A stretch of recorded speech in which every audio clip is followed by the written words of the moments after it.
Good morning, ladies and gentlemen. This is your boy Messiah Boss, and you're tuned in to the devotional part of my life. That's right. This is the devotional part of my life. Normally, you'll hear me on You Hook Now the podcast. That is my podcast that I do run. That is what I run on just other timeless topics, not so necessarily biblical ones. And this right here is the devotion part of my podcast. So this is all pretty much devoted to devotions that I read, to devotionals. We go to the Bible every day, and we read a different devotion every day. I mean, I really wish I could record every devotion that I read, and and come back and do like some type of podcasting about it to you guys. But I mean, I got them on track. I got them on calendar, so I can always go back and get the ones that I really want to talk to you guys about. But before we jump right into it, man, school is back in. School is back in, and school is back out just like that. The kids started 2 days ago, and now we are dealing with Tropical Storm Laura, and it's 2020, and kids are out for the next three to, depending on the damage that this tropical storm does, which is supposed to hit land tomorrow, around tomorrow midday, maybe tomorrow evening. So everybody in this Gulf Coast area, whether it's Texas, whether it's Louisiana, anyone around this Gulf Coast area that this storm is supposed to be hitting head on, buckle up, evacuate if you got to evacuate, stock up, load up, get as prepared as you can. Because let me tell you something about being prepared for a storm. Someone asked me, was I prepared? And I'm like, yeah, I'm prepared as much as I could be prepared. But it's hard to prepare for something that's unexpected. Even though I expect a tropical storm to hit land, even though I expect this thing to turn into a possible category 2 or category 3 hurricane when it hits land, it's still very unexpected because this is not something that we go through every day. This is just not a thunderstorm that gonna let off some few showers, or maybe a heavy shower, maybe a light shower. This is a tropical storm or hurricane. Different velocities, different speed, different amount of water being dropped, different amount of sea levels being raised, different amount of um just it's so many retention ponds being backfilled and flowing over, and levees having their issues. And so this is not something that you deal with on a daily basis. So as much as we want to prepare and we want to board up windows and get food and get propane and get generators ready, you can't really prepare for this, because guess what? If it's going to flood, it's going to flood. And if the level of the flood is going to be, if the flood gauge is going to be 15, 20 feet, you can't prepare for that. You can't prepare for water sitting at a retention of water sitting at a standstill of 20 feet from the surface of the ground. You can't prepare for that. 10 feet of water. You can't prepare for overpads and underpads and everything being flooded. You can't prepare for that. You know, so I just want people to just buckle down, get somewhere safe, get out of harm's way if you can. Blessings to all the ones who have to go to work, all the first responders.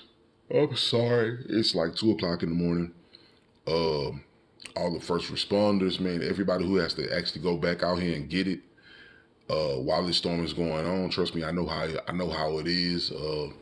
I'm normally one of the people who are very, very active in storm season. Like during storm season is where I normally will make the bulk of my money for the last 7, 8 years. The bulk of my money will come through storm seasons, especially hurricane season. So I know what it is working, being essential personnel, running and gunning, going from city to city, state to state, and it's all about racking up the dollar, being safe, but racking up the dollar, being safe, helping people get back to some type of normalcy and racking up the dollar. That's what it's about.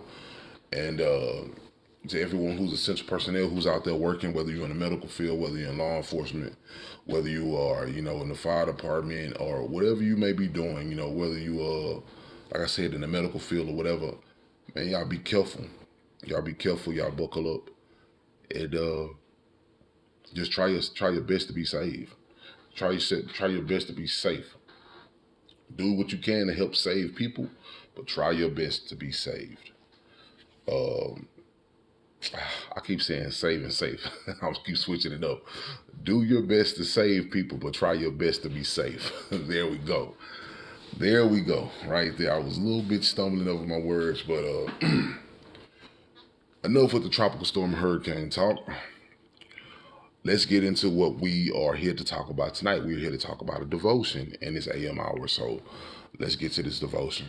The devotion comes from Jeremiah chapter 31, verse 25.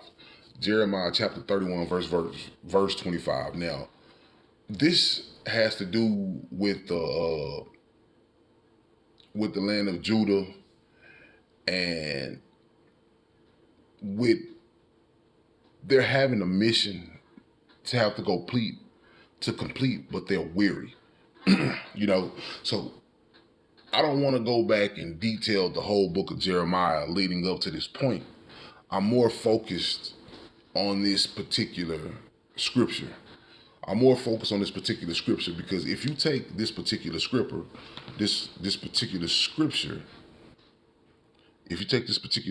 scripture, out of the book of Jeremiah, you can honestly put this scripture anywhere in the Bible and it'll fit around any amount of context, because this scripture is something that you can take and you can pull apart and you can dissect and you can actually, get a lesson or two out of this thing. It's the scripture itself is enough.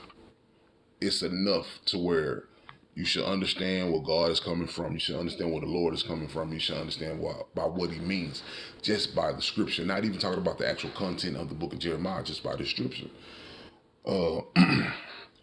So let me kind of walk you into the scripture. Have you ever been in a situation, right? And you come into an encounter, or you come in to meet someone, and they ask you, you okay? Like, you all right? Like, you tired? You good? And you're like, yeah, I'm tired. I'm more mentally tired. I'm not really physically tired. I'm more mentally tired than anything. Physically, your body don't be tired. Like, physically, like, my body, like, I don't feel no aches, I don't feel no pains, I don't feel no soreness. Like, I can really go and get back to work for another 10 or 12 hours. And you could. But it's not your physical that's tired. It's mentally you're tired.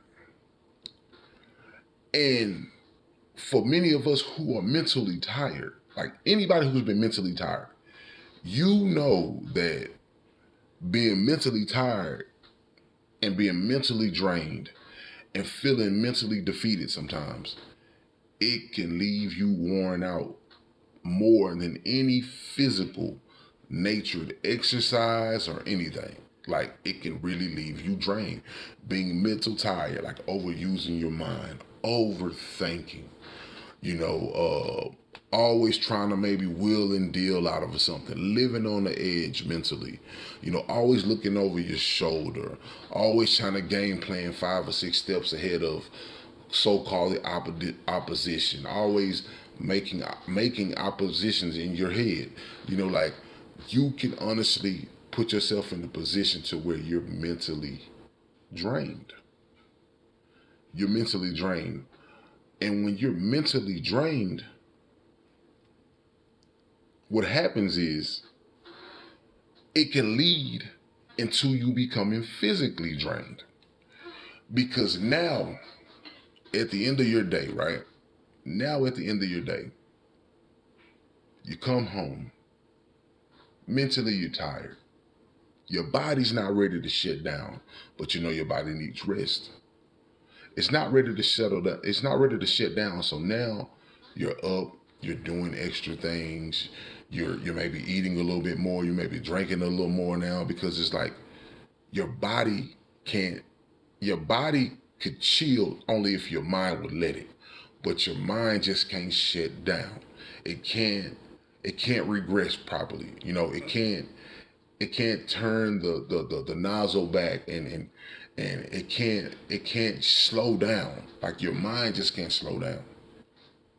So mentally, no matter what you do and how much your body may feel and look relaxed, your mind is racing at 1,000 miles an hour. Your mind is racing at 1,000 miles an hour to where the point of it is it keeps you up, right?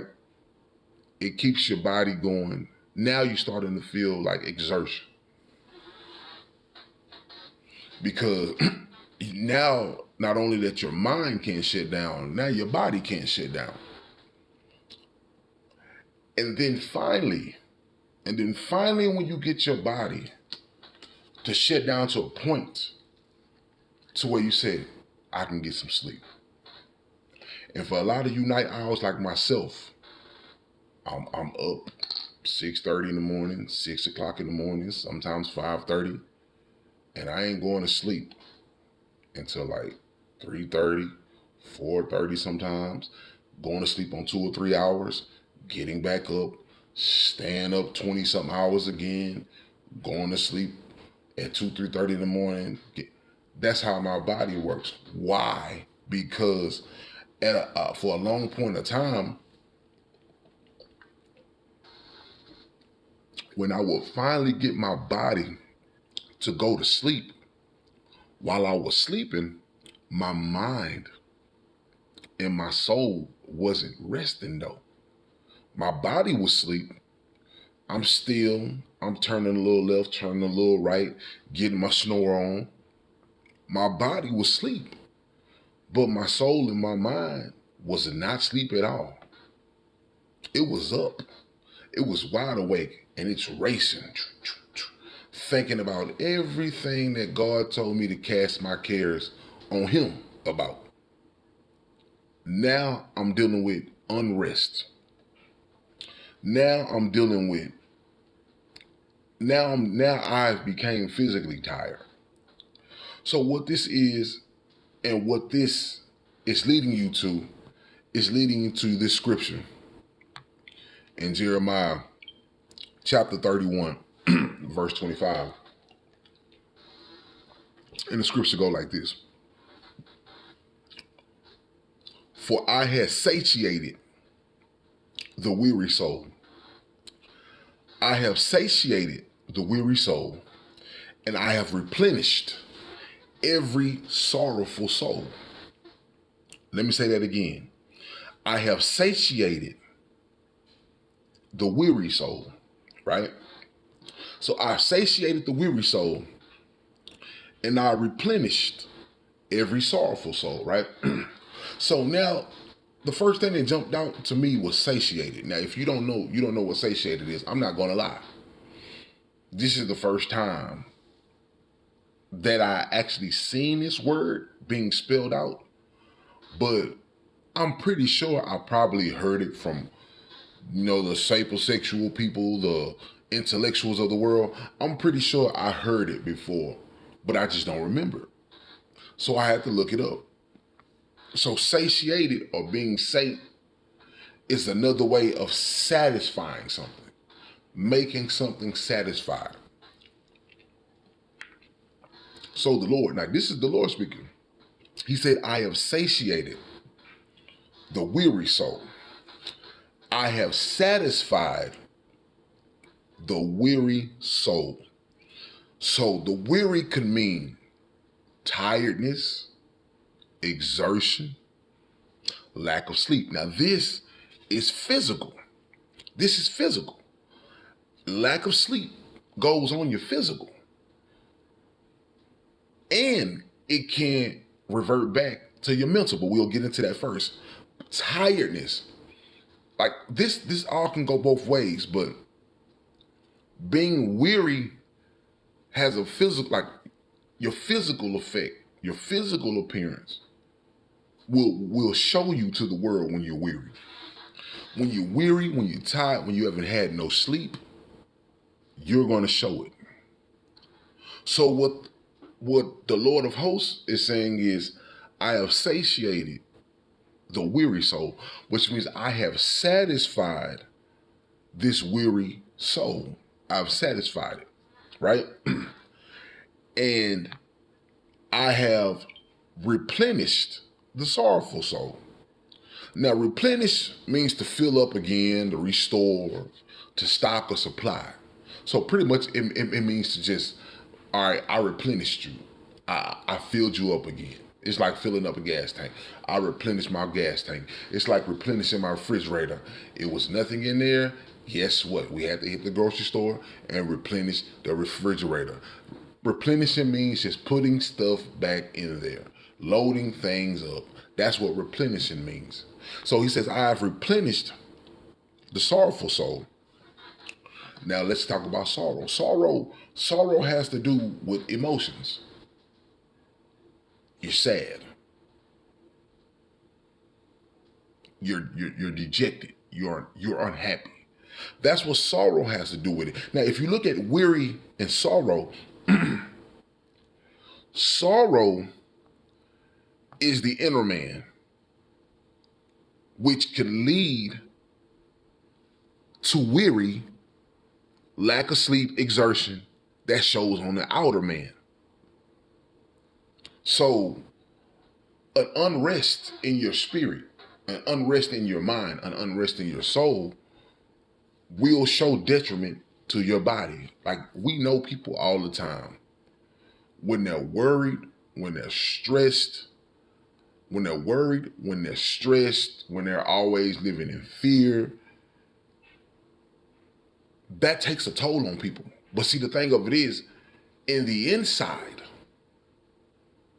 they're feeling all this pain, all this anxiety, all this emotions, which indeed turns into them not taking care of themselves on the outside.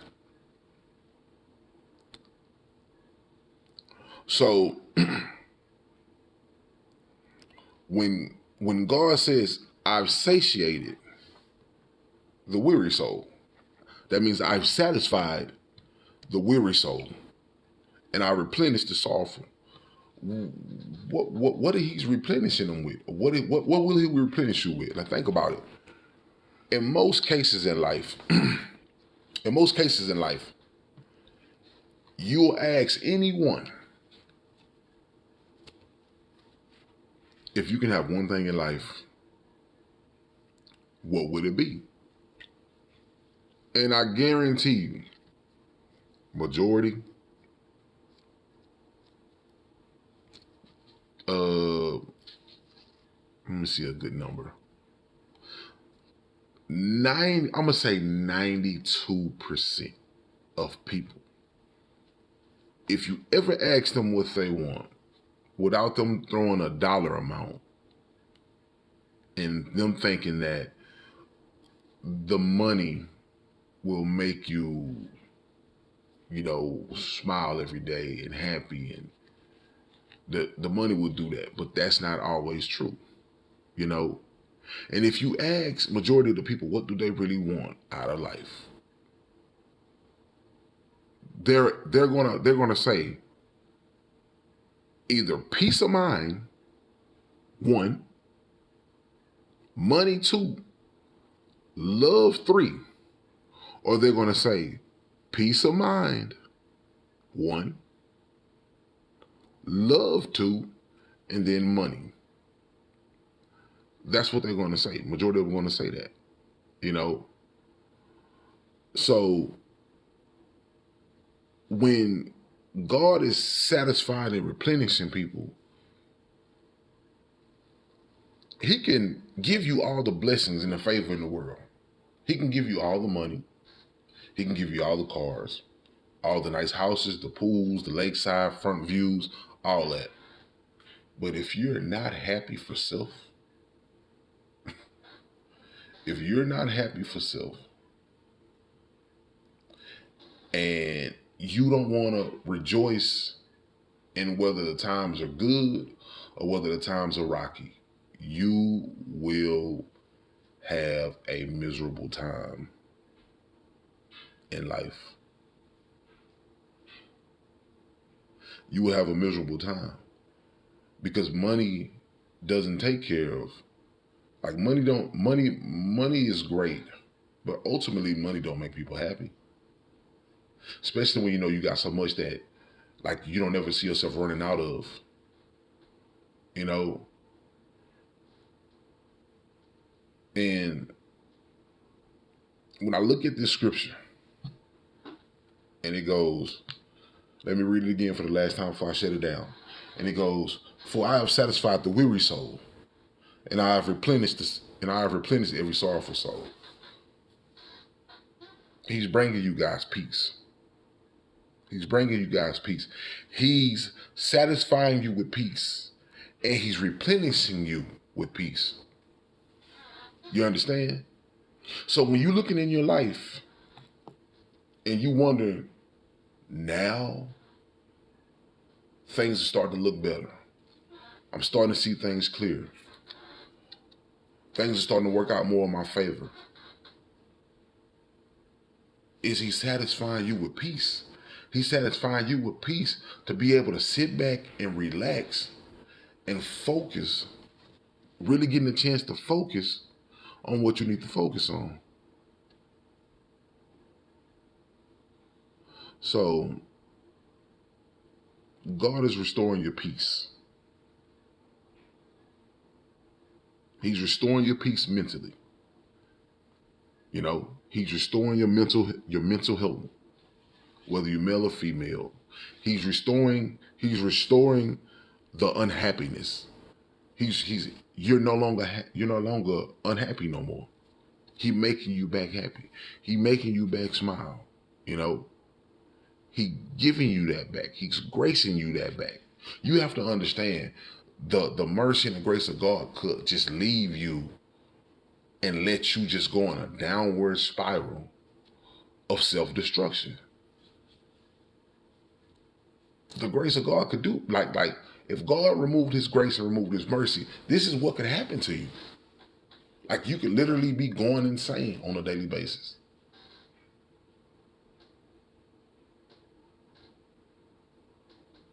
So just remember, especially if you're on a mission for God, I want you to know one thing. He gonna demand the best out of you. He gonna demand the best out of you. God will demand the best out of you, which means you're gonna be tired. You might be lonely. You might be weary.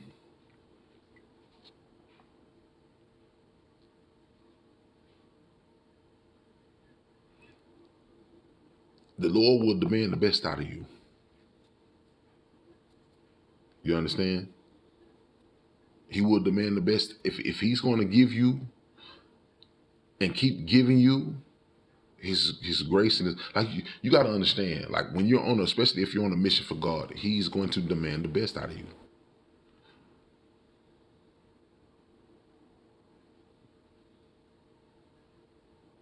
So until then, the greatest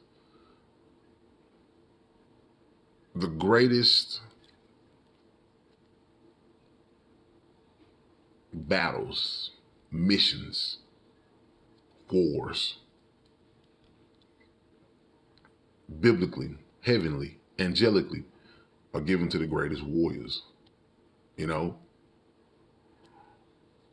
So just know God is here to restore your peace. That's what he's here to restore.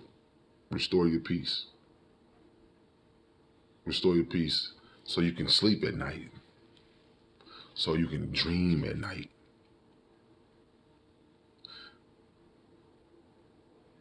so you can live again, so you can smile again, so you stop waking up every morning with a grumpy spirit. So you're not waking up, you know, on the wrong side of the bed and don't think that you're worthy of being blessed and being praised. So, but until then, this your boy, Mr. High Boss. Thank you for tuning in to the devotional part of my life. And you guys be safe out there. And much love. I'll see you next time.